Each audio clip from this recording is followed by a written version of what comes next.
Logo que os oficiais desceram dos caminhões, armas foram disparadas. Não se sabe quem deu o primeiro tiro. Isso é uma coisa que todo mundo diz até hoje. Não se sabe quem deu o primeiro disparo.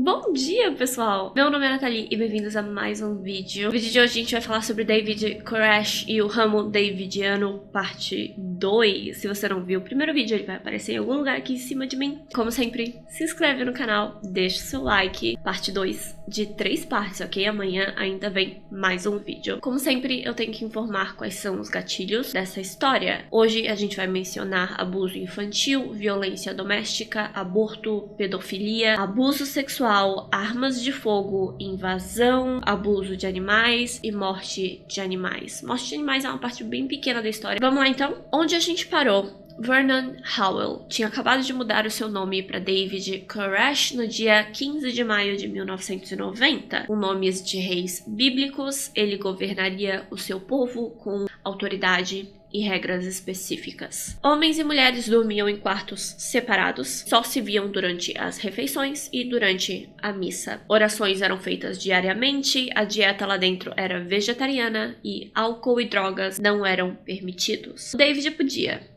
Claro, ele também comia carne, ele podia beber se quisesse, ele ia no bar, ele ouvia música, ele saía pra conversar com as pessoas, ele podia fazer o que ele quisesse, ele era o líder. As refeições lá dentro eram simples, mingau de aveia, frutas frescas, salada, sopa e água. Como eu já mencionei, não tinha água encanada no prédio, era só um poço que ficava do lado de fora. Quando eles tinham sorte, eles conseguiam comida congelada ou pães prestes a expirar, que eram doados pelo supermercado local. Mulheres deviam passar o dia em casa, limpando, cuidando das crianças, etc. E homens saíam, trabalhavam e recrutavam novos membros. Eles iam procurar novos membros em tudo que é lugar, até em outros estados ou em outros países, às vezes, se tivessem a oportunidade. Quem queria ir embora podia sair a qualquer hora, mas seria, claro, considerado um traidor e, de acordo com o David, não iria para o paraíso. No ano de 1990, Rachel Jones foi a primeira esposa do David a ir embora e, infelizmente, eventualmente, ela voltou e ela faleceu com ele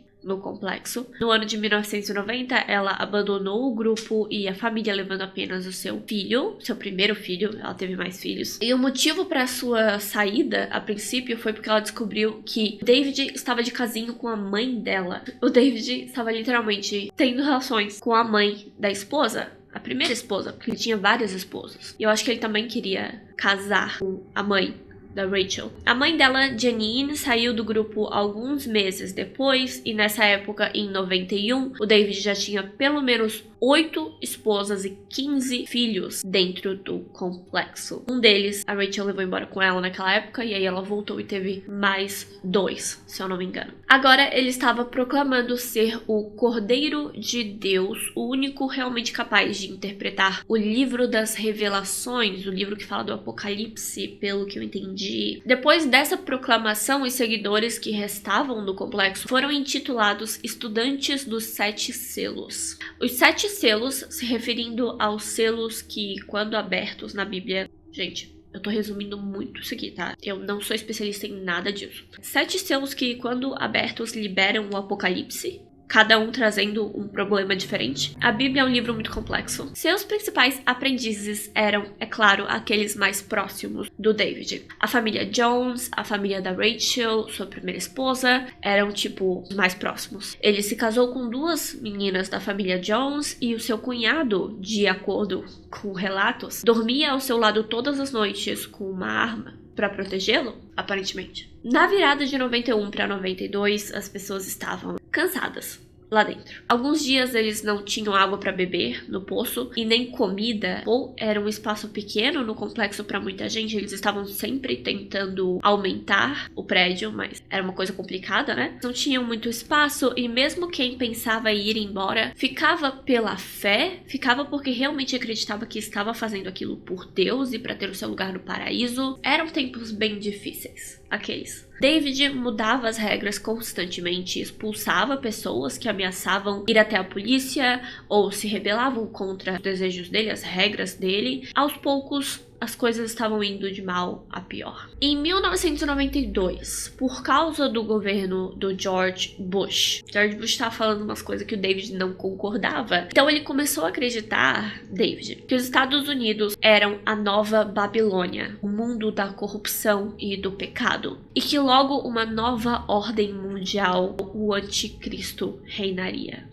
E sendo ele o Cordeiro de Deus, né, o governo poderia vir atrás deles, né, porque se o anticristo era o governo, então eles iam pegar eles e iam contra o Cordeiro de Deus. Então David estava preparado para lutar quando chegasse a hora de lutar. David criou um circuito de obstáculos no qual todos deveriam treinar todos os dias em preparação para o apocalipse, porque esse dia ia chegar. Ele também começou a dar sermões que duravam mais de 10 horas, às vezes até 13 horas. Antes ele podia falar muito, ele ficava até 4 horas discursando fervorosamente sobre as suas crenças, mas agora, cada momento de oração era uma prova de resistência. O pessoal desmaiava no meio da oração. Então, naquele momento, o foco era realmente isolar os membros do mundo lá fora. Eles eram os escolhidos, de acordo com David. Então, o resto do mundo que se vire sozinho, a gente vai se preparar, a gente vai se defender, o resto é resto. Então, o David decidiu começar a comprar armas de fogo, entre outros instrumentos, armas, peças de armas e até máscaras de gás, acreditando que esse dia chegaria e...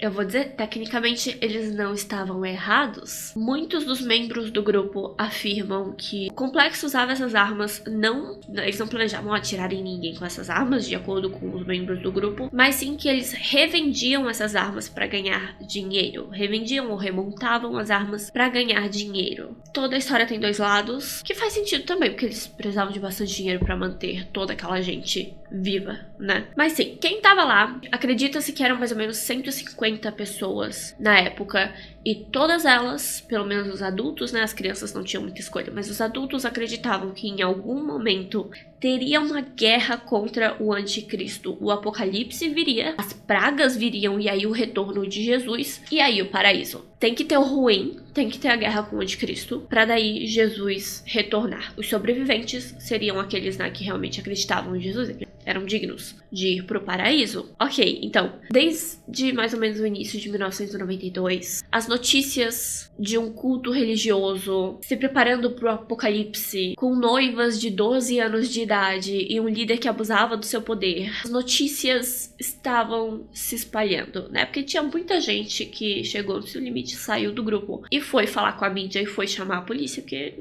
isso não é certo, isso não é correto. Mas quem tava lá dentro, isso é muito importante, eu vou insistir muito nisso. Quem tava lá dentro porque aceitou estar lá, e aí pura pressão, né? Depois que você entra é difícil sair, porque você está realmente preso, entre aspas, mais pela pressão social do que qualquer outra coisa, medo do apocalipse, medo da ira de Deus e etc. Muitas das pessoas que deixaram o ramo davidiano, como eu disse, procuravam a mídia. A gente precisa que mais pessoas saibam que isso está acontecendo. Então, quando algumas dessas pessoas começaram a mencionar armas de fogo, máscaras de gás que estavam sendo mantidas no complexo, as pessoas ficaram ainda mais preocupadas, é claro. Será que esse grupo estava planejando algum tipo de guerra, algum tipo de ataque terrorista? Isso já era um medo nos Estados Unidos. Eles decidiram, é claro, que David Koresh deveria ser investigado. Também ocorreu que um funcionário do correio fez uma denúncia. Ele disse que estava levando os pacotes para Waco, onde fica o complexo. Uma das caixas se abriu no transporte e ele viu que tinha granadas lá dentro. Não sabe se isso é verdade, se esse cara só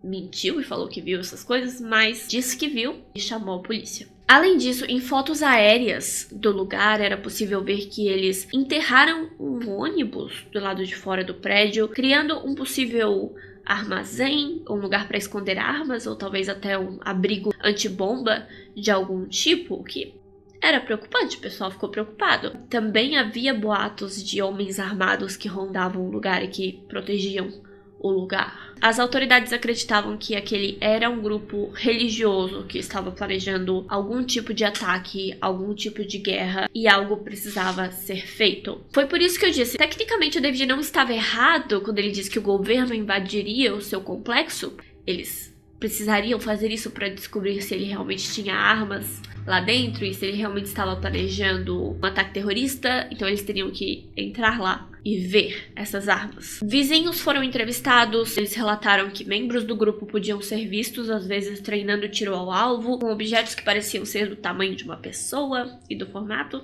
E a maior parte da cidade dizia que não se importava com a presença do grupo lá, que eles não tinham medo daquelas pessoas de jeito nenhum. Sua religião era fervorosa e tal, mas eles não forçavam a religião em ninguém.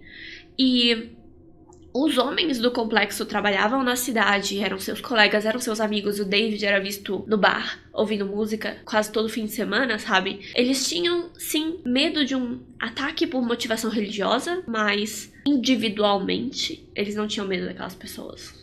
Sabe? Os vizinhos, o pessoal que vivia na cidade. O David, ele era um cara carismático, ele não forçava ninguém, como eu disse, a acreditar na sua religião, na sua divindade. Ele aparecia lá toda semana, ele ouvia música no bar, ele pedia doações de comida pro mercado e às vezes até pros restaurantes, e o pessoal não o via como uma ameaça quando ele estava sozinho. Então no ano de 92, as investigações estavam a todo vapor. 3 oficiais estiveram em Monte Carmel para ver como estavam as crianças, principalmente, né? Porque havia acusações de abuso infantil. Muitas das mulheres seguiam instruções de não falar com ninguém quando não havia um homem presente na casa. Mesmo assim, oficiais foram recebidos e puderam observar o lugar de perto quando não havia homens lá dentro. Em abril, David foi questionado pessoalmente sobre as armas que eram mantidas no complexo e ele respondeu que elas ficavam trancadas e que a maioria da comunidade não sabia onde essas armas estavam. Era só pra ele e pessoas de confiança. Mas isso provavelmente não era verdade, porque uma criança tinha dito pra um desses oficiais que mal podia esperar pra crescer e usar armas também.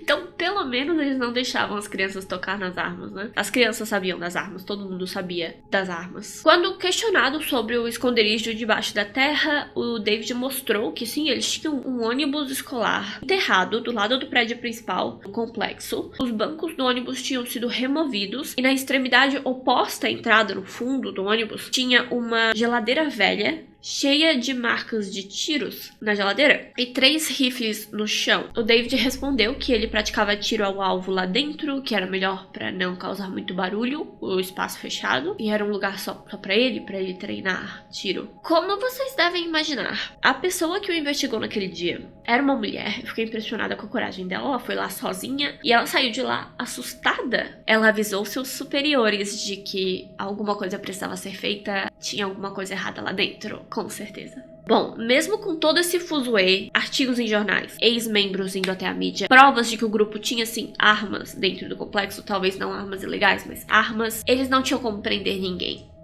Acredita-se que por medo, muitas das vítimas que estavam livres, agora vivendo no mundo lá fora, não o acusavam oficialmente na polícia e não concordavam em testemunhar contra o David no tribunal. Então era difícil. Um jornalista australiano chamado Martin King chamou o David para uma entrevista e uma reportagem. David, vocês devem imaginar, tinha muita autoconfiança. Então, depois de enrolar um pouco, ele concordou e ainda convidou o jornalista para filmar dentro do complexo. O plano dele provavelmente era fazer propaganda positiva sobre o Monte Carmel, né? Os dois jantaram em um hotel onde, de acordo com o jornalista, o David não calou a boca.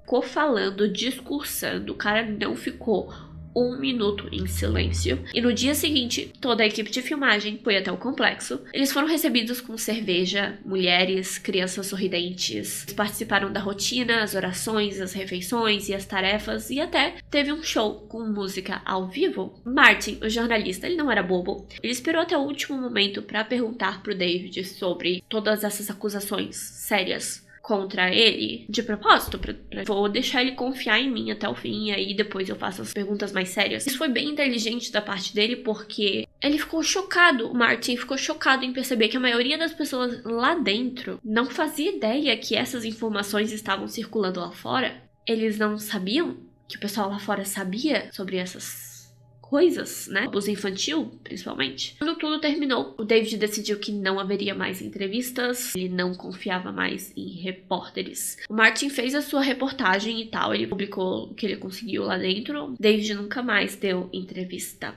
Isso era pro ramo davidiano, né, a confirmação de que o anticristo estava vindo, né, espalhando boatos sobre eles. A guerra estava chegando, não podemos confiar em ninguém de fora. Eles tinham que se preparar. porque o dia ia chegar, e ia mesmo. Infelizmente. Eles acreditavam ainda mais nisso depois que a casa de um famoso líder religioso também no Texas, Ruby Weaver. A casa dele foi invadida e revirada por policiais depois de ser descoberto que ele tinha armas ilegais dentro de casa. A comunidade se revoltou contra o estado depois que tudo aconteceu por conta da violência que aconteceu durante a prisão do cara. As pessoas literalmente protestavam na frente da casa dele por conta da violência dessa invasão na casa do cara. O David, é claro, usou esse acontecimento como mais uma confirmação. O apocalipse estava próximo. Líderes religiosos estavam sendo alvo da polícia. E era o que ele via. Eu já disse, eu vou dizer de novo, eles não estavam errados. Operação Cavalo de Troia. Operação Cavalo de Troia estava sendo planejada por forças especiais de combate antiterrorismo. Os agentes chamavam de Hora do Show e aconteceria em fevereiro de 93. Em janeiro, em um terreno próximo ao complexo, eles começaram a se preparar com caminhões e até tratores. Oficiais também alugaram uma casa perto deles. 4 homens viviam naquela casa e eles não gostavam de receber visitas. Eles disseram que estavam estudando numa faculdade em Waco, né, na cidade de Waco. Resolveram dividir o aluguel daquela casa. Mas o pessoal do complexo não acreditou neles. Eles eram suspeitos e eles, sim, eram oficiais do estado que procuravam por provas de armas ilegais dentro do complexo. Aos poucos, esses caras estavam fazendo amizade com o David e o pessoal lá dentro do complexo, mas o David dizia que queria manter contato com esses homens e planejava convertê-los, o que não deu muito certo, mas não deu certo para nenhum dos dois lados. Os homens não foram convertidos à religião do David, mas eles também não encontraram nenhuma prova lá dentro de armas ilegais. No dia 28 de fevereiro, 76 oficiais foram até Monte Carmel com um mandado de busca e um mandado de prisão pro David Koresh e o David apenas. Eles foram no meio do dia, acreditando que a maior parte dos homens estaria fora de casa, trabalhando, e as mulheres os receberiam de maneira mais pacífica, mas isso não aconteceu. Os davidianos já estavam prontos para aquela invasão, os homens tinham coletes à prova de bala. Logo que os oficiais desceram dos caminhões, armas foram disparadas. Não se sabe quem deu o primeiro tiro. Isso é uma coisa que todo mundo diz até hoje. Não se sabe quem deu o primeiro disparo, mas alguém atirou. Tem histórias de que os primeiros tiros foram dos oficiais do estado nos cães do prédio. Aparentemente o prédio tinha cães de guarda, eles não queriam ter que lidar com esses cães, então simplesmente atiraram nos cães primeiro. Que é bem triste, mas realmente foi comprovado que 5 cães do complexo morreram naquele dia. Então pode não ter sido o primeiro disparo, mas eles mataram 5 cães naquele dia. Correndo em direção à porta, um agente viu o David Koresh sair de mãos vazias. Ele abriu a porta, olhou em volta e depois que um deles deu voz de prisão, ele fechou a porta de novo. E acabou. E é isso. Quando um dos agentes abriu essa mesma porta novamente, tiros vieram de lá, de dentro. Eles estavam se protegendo. Mas, claro, quem estava dentro da casa declarou que disparos vieram de fora. Por isso, eles estavam atirando na direção dos agentes. De qualquer maneira, se seguiram 45 minutos de tiroteio. 6 membros do ramo davidiano e 4 agentes do estado morreram naquele dia. A Guarda Nacional enviou 3 helicópteros que deveriam observar tudo de cima e ajudar a manter a segurança naquela operação, naquele primeiro dia, mas isso não aconteceu. Eles acabaram indo embora. Os helicópteros foram embora quando foram atingidos por alguns tiros. Eles tinham medo de derrubar o helicóptero, né, ali em cima da casa. Repórteres assistiram isso de longe e tentaram filmar os helicópteros. Eles puderam comprovar, inclusive, que alguns dos oficiais nos helicópteros dispararam contra a residência antes de partir, e membros do complexo disseram que 3 dos seus mortos foram atingidos por tiros vindos de cima, ou seja, dos helicópteros. Aparentemente, naquela mesma noite, David Koresh telefonou para a mãe. Ela não atendeu o telefone, mas ele deixou uma mensagem na caixa postal. Ele disse: "Alô, mama, é o seu menino. Eles atiraram em mim e eu estou morrendo, tá bom? Mas eu vou voltar logo, ok? Te vejo no céu." Não se sabe se ele foi mesmo atingido nesse primeiro tiroteio. Mas ele ligou pra mãe e achou que fosse morrer. Depois de tudo isso, 2 advogados foram contratados pelo complexo, pelo ramo davidiano, para proteger o David, no caso dele realmente ser preso. E ele sabia que havia um mandado de prisão contra ele por aí, né? Então, um advogado nunca é pouco. Ele disse para esses 2 advogados que planejava cooperar com as autoridades naquele dia, mas quando viu os homens armados e os helicópteros, ouviu tiros, ele revidou, ele declarou que estava protegendo sua família. Ele tinha um monte de esposas para proteger. Vizinhos e moradores locais também reclamaram que autoridades poderiam ter pego o David, prendê-lo em qualquer lugar. Ele ia pro bar, como eu disse, todo fim de semana. Ele ia aos mesmos mercados. Ele era amigo de todo mundo. Não seria difícil pegá-lo no meio de um showzinho numa sexta-feira à noite, bebendo cerveja num canto. Sério. Pra que invadir o complexo com caminhões e helicópteros se era só prender o David? A gente pode acreditar no que a gente quiser, mas o que importa é que 10 pessoas morreram naquele dia. A Casa Branca foi avisada no dia seguinte sobre a situação. Os oficiais no Texas deixaram claro que continuariam a sua disputa com o ramo davidiano com a permissão do FBI, com a ajuda do FBI. E a partir daí, gente, aquilo era praticamente uma situação de reféns. Na parte 3, amanhã, a gente vai falar sobre o fim dessa batalha. Foi bem triste, bem trágico. Muito obrigada pelo seu apoio, pelo seu like, pelo seu comentário e por se inscrever no canal. Muito obrigada, Isa Gonçalves, Daniele Arlandes e Caroline Silva por serem membros do canal. E eu vejo vocês amanhã para a parte 3. Vamos lá, fiquem de olho, ativem as notificações. Muito obrigada por assistir. Tchau!